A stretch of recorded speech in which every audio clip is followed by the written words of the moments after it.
Hello to everybody, and I know we've got people joining here from all sorts of different sectors. It's great. Thanks very much for coming along. I hope today is useful for you. So this morning we're going to talk about building strong hybrid working teams, the importance of communication to your hybrid team, and a number of good communication habits that you can start in your own organization straight away. And I hope today is equally applicable to people, whether you're a leader of a team or a member of a team. So my name is Alan Dunn, as you know from Iregan Advisors, and I'll be sharing with you some of my insights from my experience of working with, leading and managing what I like to call teams that you can't see. So just bear with me, we move along. So very quickly, this is the agenda for today. So I'll start by quickly explaining who I am, who we are, how we work with clients, before I move on to the important stuff. And I suppose everybody here today is here with a common headache, and it's one that I've had to deal with a lot over my experience over the years. And that's, how do I get this hybrid thing right when my team is no longer here physically in front of me? And by the way, I use the terms hybrid, remote, distributed, and mobile interchangeably throughout today. So we'll have a quick look before we go on. Bear with me, sorry about that. Before we go on, we'll take a quick look at current trends and attitudes and some information from surveys, a little bit about current government policy in the Irish context, and I'll mention the components that should be going into your hybrid strategy before we go on to the good stuff, and that's communication habits that have helped me to build effective and high performance teams in different industries. And we'll wrap up then with a little bit of advice on how to get going, and I hope we'll have some time for Q&A. The whole thing should take about 45 minutes. So please share your thoughts as we go along, and I'll do my best to keep on top of everybody in the chat. Hi everybody, great to have you there. So look, just before we move along, I will attempt to move to the next slide. And I want to give a little bit of background on Iregan Advisors, and while the video plays, I'll tell you a little bit about myself. So my background's in organizational leadership, and I specialize in working with remote and hybrid teams as well as other stuff.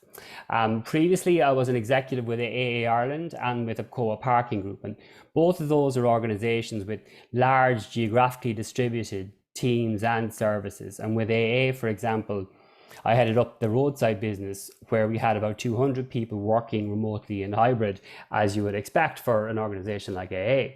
I also headed up a large claims team with Liberty Insurance, and again, that involved leading and coordinating a team that was based right around Ireland and UK. So with Iregan Advisors, I help businesses to develop that high performance culture, which many organizations find difficult to do when their operations are geographically dispersed or highly mobile. Let's not play that again. Okay, so the message I guess I'd like to give you at the start today is that hybrid working is not new. It's also not that complicated. Organizations in the service industries in particular have been doing it for decades, and people like me have been doing it for a long time. And there's a lot we can learn from the experience of people in these sectors. And the sectors I'm talking about are the likes of logistics, utilities, facilities management, security, cleaning, mobile repairs. And these industries have always had the challenge of managing a team you can't see. But what's changed in the last 10 or 15 years is that technology and data have really transformed for these kind of remote organizations how they can plan, manage, strategize, and improve their businesses. And I'm talking about stuff like mobile workflow software and applications, which give you so much better control and insight into your business, into your mobile business or your hybrid business. So as a result, these sectors have become very effective at processes, people, and performance management, and they've dealt with the challenges that I guess a lot of traditional sectors, which are, let's call it, head office centric, are only just now in the last 2 years getting to grips with. So for a couple of minutes, I'd like to give you some context about the current attitudes to hybrid, both of employees and employers. And here we have some interesting findings from an NUIG survey from last April, which tells us, firstly, the vast majority of workers now want some form of hybrid working, either some or all of the time. Secondly, most organizations haven't yet decided on their strategy. And finally, almost half of managers and leaders said that managing their team had become more difficult as a result. Now, what really jumps out here is that we've got factors working completely in conflict. So most people, the vast majority, want hybrid working, but the leaders of their organizations are struggling or prevaricating over their strategy. You've heard the great resignation. I call this the great hesitation. Really, people are just, they're kind of stuck in the mud. They don't know what to do. They don't know how to develop that policy. You may be aware as well that the Irish Central Statistics Office did a pulse survey last November that was published in January of this year. And the key things to note here were that 88% expressed a preference for hybrid working, so very closely reflecting the previous survey I mentioned. And unsurprisingly, that preference was much more pronounced in the commuter belt around Dublin. As of November 21, 65% of people were still working remotely. And also the overwhelming majority of people were, really positive about the time it's given them, and the work-life balance it's given them. And, it reflects my own experience, for example, where I now get to walk my son to school every day. Now, if you haven't seen this report, I'll share it, and I'll be sharing some other detail in the links and stuff that I send you afterwards. Now, I wanted to quickly talk about a small sample of organizations and what they're doing with hybrid. So Twitter, for example, have a policy now of work from home on demand. So there's no justification needed. If you want to do it, you can do it. And their policies are built around asynchronicity. Excuse me, I need a drink after saying that word. And that means they facilitate people in different time zones or who work in different patterns. And not everything is geared around the head office. Vodafone, likewise, most people are now working from home, and they've developed guidelines on well-being, which isn't something we'll talk about today, but well-being and switching off and all that stuff is really, really, really, really important. AIB, I believe, have established satellite hubs or co-working spaces where people can come together. If you're working for AIB in different parts of the country, you don't have to do that long commute. You can come with your team to one of those satellite hubs in various places around the country.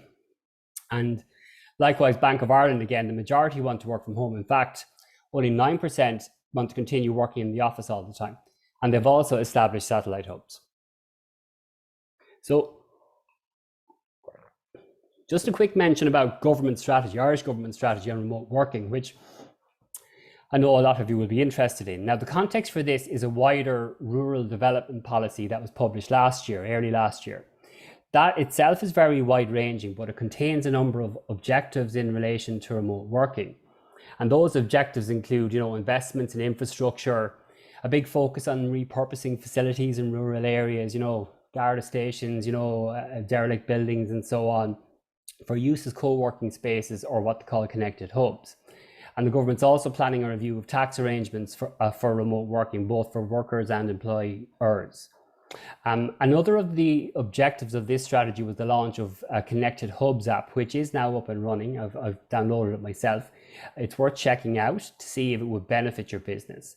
And I think there are 200 different co-working spaces now part of that app, where you can book a hot desk or book a meeting room, book a co-working space as needed. And finally, there's a number of measures announced since the start of this year, including a €5 million fund for investments in co-working facilities. I think that was just announced last week. And the draft bill on the right to request remote working, which was released in January of this year. And if you're interested in the detail here, I've done a breakdown of it on the website. And whether you're an employer or an employee, you're going to need to be aware of what's in this. Now, to be frank, it won't force any business that doesn't want hybrid working to facilitate it. It's very helpfully for employers, lists 13 reasons why they can refuse remote working. And the rest of it is very much procedural in nature. It covers the processes for requesting and reviewing those requests for remote work and appealing the decision if necessary. But again, it's important to be aware of it, and I'll send you the link to that in the material I share after the webinar. So moving on, I want to briefly mention the nuts and bolts of your hybrid strategy. Now, a key takeaway from the surveys and the companies that I mentioned, and from my own experience indeed, is that the approach you're designing has to centrally involve your people. And your people and those intangible things like values and trust, they're essential to making hybrid work. And guess what? Our people are human beings. They have a life outside of work. And while as leaders we could independently decide or dictate to them what the hybrid strategy is going to be, if the strategy isn't developed collaboratively, in my opinion, that won't work. And I guess what you should think about is this. And this is it in a nutshell, that we all know the challenges in attracting and retaining talent. I think that's a lot of you on today's webinar will be aware of those challenges. And if you consider the overwhelming numbers of people who want hybrid working, like I've just shown in the surveys, if you don't have a good hybrid working arrangement that's inclusive and collaborative and flexible, you're making yourself as an organization unattractive to the vast majority of workers. And by the way, the quote here is from a really good article that I'll share as well after the webinar. And the author, Linda Grattan, has also written a book about hybrid remote mobile working that is being released this month. And I'll share the detail on that too. So looking at the big picture in planning your hybrid model for your organization, there's a number of factors you need to think about. And I'm sure you're all at different stages of developing your own remote working arrangements. And I guess it's really a melting pot of ingredients that's unique to every organization. But really the most important thing is figuring out how you're going to marry up business needs with personal needs, and then other practical considerations like, what's our office footprint either now or what do we want it to be. So that brings us on to what, in my view, are the critical elements for leading a hybrid team, and based on my own experience with those kind of teams. Now, I'm not going to cover all of this today, obviously, because as you know, we're concentrating on communication. But if you'd like to talk about any of these other areas, please get in contact. And I do hope there'll be opportunities for future webinars and opportunities to discuss some of these other subjects. Technology in particular is something that's really interesting, and there's a lot of happening in that space. But today we'll talk about my insights and how you can operationally leverage communication as a tool to start improving your hybrid team and help it reach that high level of performance. So let's look at communication. So specifically, I've outlined here 6 insights and 6 areas that I'll talk about on communication, and specifically in the hybrid context. And these are practical things. They've been effective for me in the past with those large distributed teams that I mentioned. So we'll talk about each of the following in turn. So firstly, some simple guidelines that will, to help steer your team's communication and interactions. Secondly, how to integrate the daily stand-up. If it's something you're not familiar with, I'll introduce you to that hopefully today. The best way of using instant messaging in your organization. How to make sure your communication is inclusive and nobody's left behind, something that matters a lot to me. The benefit of cross-functional projects. And finally, how to check in and make sure that the whole strategy is working. So looking at the first item, the type of thing I'm talking about when I say a guideline, it's really akin to a team charter, a simple one-page team charter on how we as a team will communicate and what is or isn't appropriate in different scenarios. It should be simple, it should be one page. I'll share an example now in a second. And it should cover things like, for example, when we'll schedule meetings, or when email is appropriate, or when we'll pick up the phone to each other. And if we're using instant messaging, what's appropriate. Now, the guideline's up to you, but it's vital that what you do is you agree it. So it's a collaborative effort between, all your key people. You state it, you document it, you share it, you publish it with your organization. So you're declaring this is how we're going to work as a team. And then finally, you stick by it. And if you're a leader in the organization, you need to lead by example and, not believe that you can break the rules or that you're a special exception. And this is an example of what I'm talking about. I won't go down through all the detail, but just to pick out a few things here. Number one, for example, we won't schedule meetings before 9 a.m. or after 5 p.m. And in fact, that was a policy we had in AA. And, I've seen organizations where it's very easy for a culture to develop where everything's urgent and next thing 8 a.m. meetings become the norm. And there's a lot of reasons why that's not a good idea. But it can creep in over time if you don't define your boundaries as an organization. Another example is preserving a certain amount of non-meeting time per day, especially in the hybrid context, when, even short conversations sometimes have to be scheduled into half-hour slots in the diary, and next thing your diary's full and you've no working time or reflection time. With my own teams, I've always encouraged them to block out time. And I think that should be facilitated and openly declared in your team guideline. Another example is to, document, what's appropriate to do by email and what's not.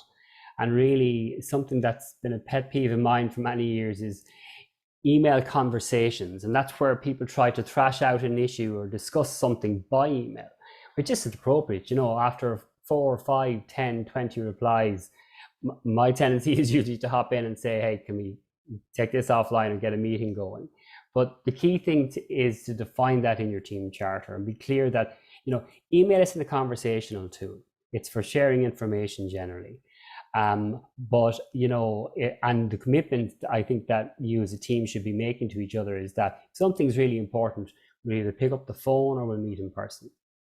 I won't go into detail now on instant messaging guidelines. I'll actually talk about that in a second. But, a final example that you might, think about is really carefully is your approach to meetings. And these things can just creep in, to the culture of an organization. And I think everybody's familiar now with the phrase, this meeting could have been an email, which I guess means being deliberate and being judicious in how you're setting your meetings and being careful in deciding who needs to attend, because not everything needs to be a meeting and not everybody needs to be included. But sometimes that's the approach that people tend to take. Sorry.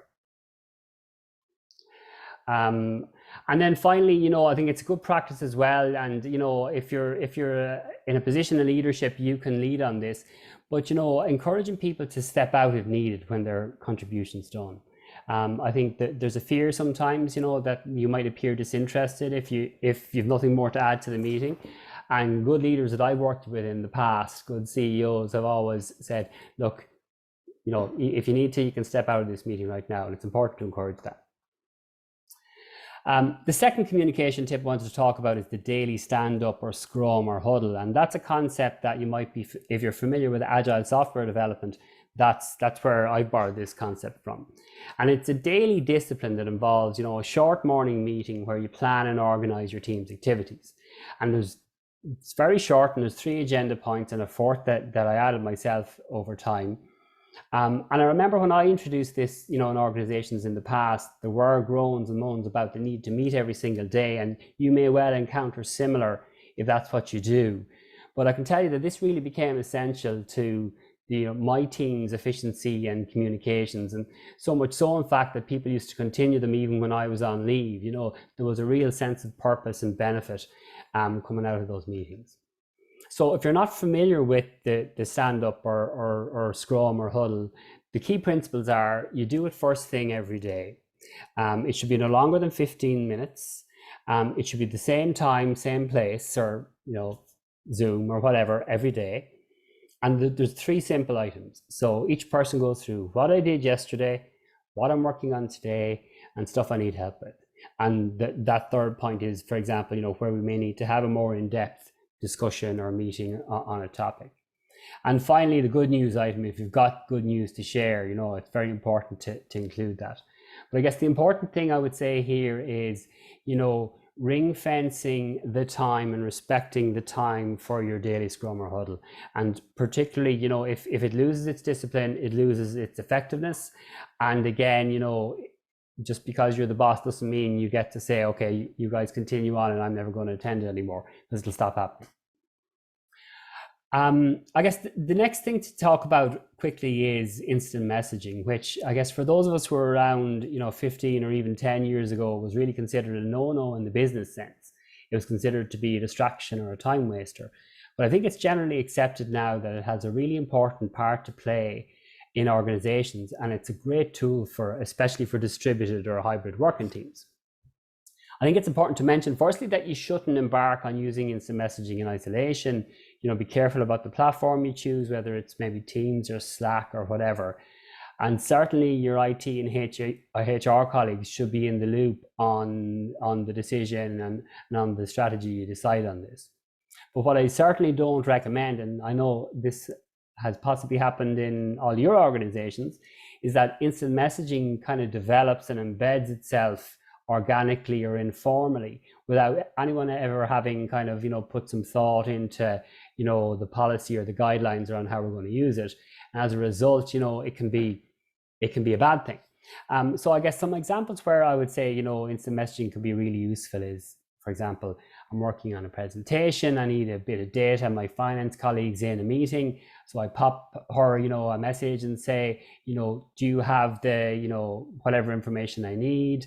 And they might review that and say, there's the answer, or I'll get to that when I get back, pop me an email to remind me. I guess another example where I've seen it used really well is in terms of group chat, where, as with a team, you can pop them messages and say, guys, there's an email in all your inboxes you need to look at straight away. Or also, does anybody know questions? And that's particularly good for, new team members where, does anybody know where I can find X, or who's the best person to talk to about Y? And I guess another example of where group chat can be really useful is kind of communicating and coordinating real-time activities between a distributed team. And in AA, for example, our remote call center used to have a group chat per shift where they could ask and answer questions and coordinate things, coordinate breaks, coordinate, jobs that they were doing, all through the chat. That's really, really helpful and powerful where you got people all based at home or in different locations. But one word of caution there is the switching off element, like I mentioned earlier on. It's what's not acceptable is for that to be, pinging away when the person isn't working or is trying to enjoy their evening. I'll just move quickly along. And, this is a kind of some sample guidelines that I'd recommend around instant messaging that, I've put in place in the past. I'll share this afterwards as well. But, it contains stuff like, respecting people's offline status, like I've mentioned. It's very easy for a conflict of criticism to creep in. Obviously, it's not an appropriate place for that. Whether you use the likes of GIFs and memes, it depends on your organization. It can be a bit of fun, but keep it appropriate. And likewise, for if someone's going on annual leave, I would encourage them to uninstall the instant messaging app, because there should be nothing communicated via instant messaging that is, business critical or indelible or permanent. That's the kind of stuff that should go by email. The fourth concept is, like I mentioned earlier, possibly the most dear to my heart, and that's to make sure that nobody is excluded or left behind in terms of developing your communication policy. It's vital to make sure that your communication is inclusive of all team members, and that means, firstly, consistent and equal treatment for all members of the team, whether they're office-based or they're home or they're remote or they're mobile. The same policies must apply across the board. And, as an aside, to facilitate that, equal access to technology is really important. Like I've worked in organizations, for example, where people have been reluctant to give smartphones to certain, categories of worker. And, by doing that, you're denying them and you access to, really powerful technologies and data on activity as well. So having it consistent across the board is so important. Connected with that, I guess, is making sure that there's no bias to office workers. And that's something that can happen. But for example, if we agree, for example, that, we're going to do regular face-to-face one-to-one time. So, in our hybrid organization, once a month, each person will get a face-to-face one-to-one. But, there's a guy working in Donegal, we only meet him once a quarter because it's too far. Don't do that. Make sure it's consistent, and that, if you're developing a policy, that you're not treating any people any differently. The next thing is in making sure all voices are heard, and that goes back to, how you build your communications policy, the design and conduct of your meetings, especially in like a Zoom, scenario where it's important to be going around the table and making sure you've heard from everybody. Giving asynchronous workers the ability to, contribute to meetings. So, for example, somebody might work a different pattern to everybody else. They might work evenings, but their contributions to meetings could be made by, a short video message or an email or something that's considered or taken into account as you're conducting your meeting.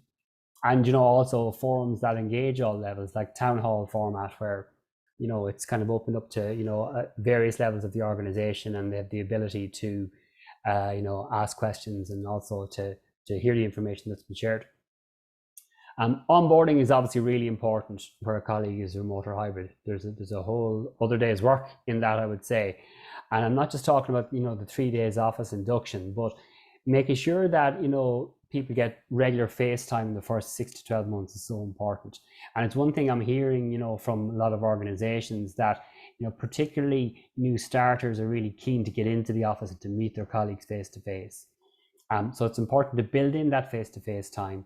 And, a buddy or a mentor system is also something worth considering that you should do with new members of the team. Like, for example, right in the middle of the pandemic, I hired a health and safety manager, and we arranged, 15-minute Zoom introductions for her to all the key stakeholders she needed to meet.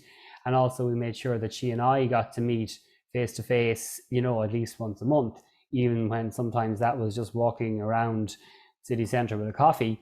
But, it's important to build in that face-to-face time and not neglect it. I guess it's clear from what I'm saying that, there should be no exceptions. So whether it's asynchronous workers or, people who are working evenings or weekends, they need to be built in and proactively considered as part of the policies you develop. Don't do things like, for example, we've got the daily stand-up, but our manager in Waterford doesn't attend that because they have a client meeting every day. Well, guess what? Either that client meeting needs to be adjusted, or the time for your daily stand-up needs to be adjusted. It's just, I hate exceptions, and particularly in communication, it's not a good idea. I think for organizations as well that might have, frontline or service critical, cohorts of workers, like, for example, in a call center, there's often a temptation to say, oh, we can't do team meetings because people need to be on the phones at all times, or they need to be, selling to customers at all times. And I guess what I'd say there is that's easy. The manager has to do 4 meetings or 3 meetings or whatever to make sure you just rotate it and make sure you've caught everybody. And usually the only obstacle to that is the person who doesn't want to repeat themselves 3 or 4 times. But it's really important that you're conducting those communication interactions and building in the no exception policy. And finally, as I said, it's important to check in. I'll come back to this in a second in terms of some ideas of how you might do that. The 5th area of 6 is around cross-functional projects and setting up projects that not only benefit the progression and the development of initiatives in your organization, but the great byproduct of that as well is good collaboration and communication. So there is a school of thought, really interesting one, about the advantages of the project-led approach to growth and developing your organization, as opposed to an operational-led approach. That the project-led approach is more appropriate to the kind of agile and dynamic environment that we need to be operating in nowadays. And as an example of some cross-functional projects that I'm talking about, you might have a team working on a new product or service offering that's drawn from a number of different areas of your organization. You might have a team looking at process issues like, order to payment process. You might have a project set up to look at new technology, or look at, how we're using our existing technology. Now, if you're doing this, it's obviously important that there's control over, the projects, that they're properly sponsored and overseen from an executive level, that they don't become a talking shop, that the work streams are well defined and they've got a defined business interest as part of them. But it's also important that there's a regular meeting frequency and proper control and reporting over the activity. But ultimately, as well as the business advantages you get from those kind of projects, the positive things from a communication point of view are, they prevent siloing and isolation, and it encourages collaboration both within teams and across silos. And my other advice on that is, don't be ultra rigid. Choose the best format for cross-functional teams depending on your circumstances. And aside from a regular heartbeat and frequency, be flexible with the format. Mix it up between virtual and in person. It's really important, I think, like I've said, to build in-person meetings. Now that we're from a health and safety point of view able to do so. And you certainly don't want people being isolated and not getting that 3D interaction with their colleagues every now and again. So look, in the context of communication, the last of the 6 areas I want to mention, and this is a really important one, both in terms of ensuring your communication is working and making sure your values and culture are maintained, in spite of your remote or hybrid arrangements. And that's to check in, make sure it's working, build flexibility and change into your communication approach. Canvass opinions regularly, maybe once a month at the end of a meeting, say, okay, does this format still work for everybody? I noticed, so-and-so wasn't able to join the last few times. Does this time suit? Make sure that you're getting feedback on your communication. Maybe you might do formal staff surveys, or maybe it's just anecdotal kind of water cooler feedback. But ultimately, it's about designing what's best for your business. What's best for your business can change over time. So hence the importance of checking in. And in that regard, these are some of the questions you might want to ask yourselves. And I won't go through them all, but it's really important that you build in that reflection and review and openness to change. So time-wise, I think we're okay. That's just about everything. I guess, look, your next step is simple. You can apply these concepts to any size team or organization. You don't need to change everything all at once. You can start with your own part of the world, and you don't need to wait for the perfect time. And by the way, what I'm working on with organizations in terms of, hybrid working is both delivering this exact content that we've looked at today in private webinars.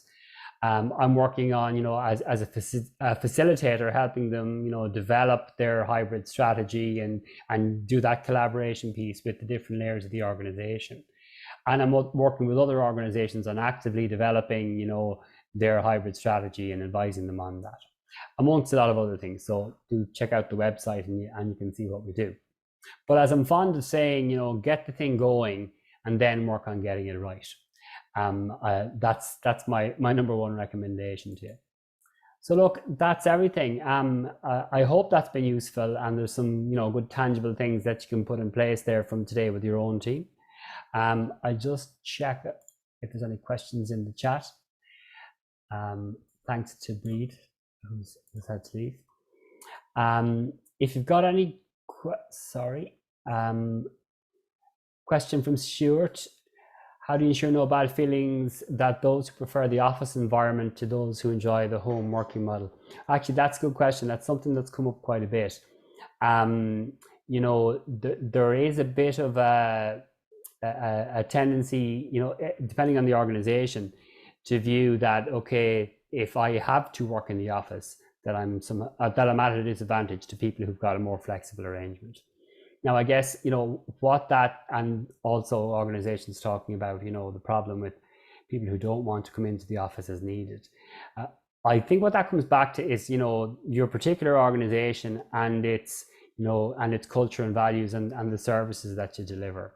And in some cases, it's very difficult, and in fact, nigh on impossible, to deliver the type of services that you deliver, and if you're doing that from, a remote location. And I guess that is, I guess what's involved there, Stuart, is, explaining and, talking through with the organization, okay, this is the culture of our organization. We're about service delivery, for example.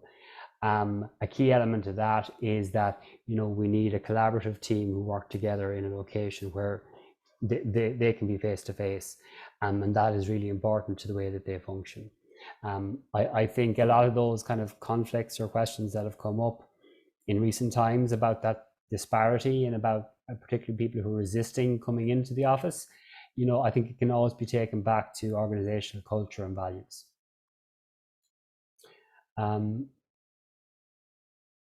Yeah, question from Rachel there about the daily meetings. What did you do yesterday? Feedback that it felt like micromanagement. That's a good point. I guess what I'd say is that, the way that the meeting is kind of set up or conducted, it's really to kind of, as for an opportunity for people to communicate what they're working on. And particularly, an operational team or, even a sales team or so on, you know, the intention is not to, you know, a full rundown of everything I've done, because you've got probably 2 or 3 minutes to give all your updates. It's really an overview of the most important things that you're currently working on that may be relevant to your colleagues. I hope that answers the question. Emer wanted to ask about protocols around hot desks and personal belongings, and asking staff to turn the desk over for use as a hot desk. Yeah, that's a tricky one, all right, Emer, to broach.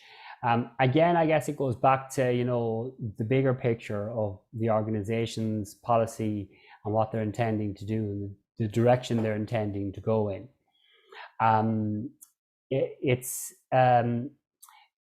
I guess, you know, the concept of owning a desk or owning a certain patch of the world, in some organizations it doesn't exist at all. It never existed. You know, thinking about digital, you know, organizations and startups and the like. Actually, when I joined AA myself, I didn't want a desk. I hot desked, you know, because I don't have very many paper in very much paper in my kind of professional life, and not very many belongings beside a laptop and a few other bits and pieces.